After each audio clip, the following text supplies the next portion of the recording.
আসসালামু আলাইকুম গাইস, সবাই কেমন আছেন? তো আপনাদের সবাইকে আজকে দেখাবো আমাদের পুরো বাড়িটা, যে কিভাবে আমরা বাড়িটা পরিবর্তন করছি। তো চোখ রাখুন, সবাই আসেন। অনেক পরিশ্রম হয়েছে আমাদের। তো এদিকে হচ্ছে যে গর্ত করা হয়েছে। তো এখানকার মাটি হচ্ছে যে দুয়ারে আমি, আমার শাশুড়ি, আমার হাজবেন্ড সবাই মিলেই মানে ছড়িয়ে দিয়েছি। দুয়ারটা অনেক উঁচা করছি। তো অনেক পরিশ্রম হয়েছে, দেখেন আমার হাতে ঠোয়া পড়ে গেছে, অনেক কষ্ট হয়েছে।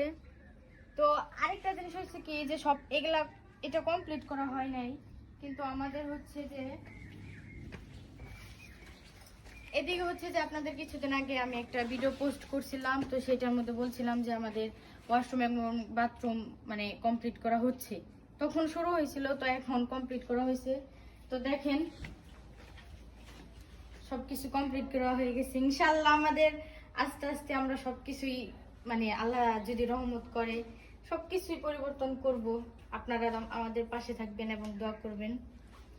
আর সবকিছু কমপ্লিট হওয়ার পর আপনাদের অবশ্যই আপনাদের সাথে শেয়ার করব, আপনাদের জানাবো। সবাই আমাদের পাশে থাকবেন, ভালো থাকবেন। আসসালামু আলাইকুম।